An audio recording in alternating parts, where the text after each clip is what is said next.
Après la visite chez Truffaut, il est temps de rempoter tout ça. On a acheté aussi les petits pots qui vont avec. Maintenant, il est temps de faire le mélange de substrat. J'ai pris un reste que j'avais, j'ai rajouté du terreau universel puis de la fibre de coco de chez Biobis que j'adore et que vous connaissez. Si vous passez par là Biobis, pensez à moi.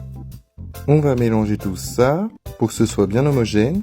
On rajoute un peu de vermiculite pour le drainage et on remélange. Ne sous-estimez pas l'importance du drainage, ça vous évitera des problèmes. On met des morceaux de terre cuite au fond des pots. Et on commence par la Tradescantia Zebrina, variété Pink Paradise. Bravo à ceux qui ont trouvé. Elle est plus rose que des variétés classiques de Tradescantia Zebrina. On centre bien, on ajoute du terreau tout autour. Ensuite on tasse légèrement pour bien qu'elle se tienne. Et ensuite on passe au lièvre. On va effectuer le même processus. On ajoute le terreau, on tasse légèrement. L'Oya c'est pareil. Il faut savoir que j'en ai déjà un, mais je ne sais pas la variété que c'est. On va faire la même chose, celui-là c'est un Flamingo Dream, Oya Carnosa, avec un feuillage qui tire vers le rose. Et voilà le résultat. Pour les 3 baby plants, trop cute.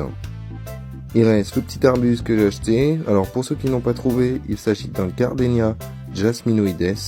Ici je vais prendre la même base, sauf que je vais rajouter de la terre de bruyère, puisque le Gardenia Jasminoides est une plante qui aime les sols acides. Je rajoute de la vermiculite pour le drainage. Et on mélange encore, faut que ce soit bien homogène. Des billes d'argile dans le fond, classique. On met un peu de terreau dans le fond, on déterre la plante. On va lui péter un peu ses racines à celle-ci. Ça stimule la reprise racinaire. Pour ceux qui ne savent pas, le Gardenia Jasminoides est une plante dont les fleurs sont blanches et un parfum exquis. Il faut savoir que j'ai déjà tenté l'expérience, mais en vain. Du coup, je me laisse pas abattre et je recommence. Et voilà, c'est prêt, on n'a plus qu'à leur trouver une petite place. Je leur mets un peu d'engrais, le fameux engrais de chez Biobis. Le gardénia, je l'ai donc placé à côté de l'impatience. Le lierre sur l'étagère dans le salon. Sur la même étagère, la petite misère avec ses copines. Et l'Oya juste à côté de mes orchidées qui sont toutes en fleurs. On n'oublie pas de s'abonner, ça fait toujours plaisir.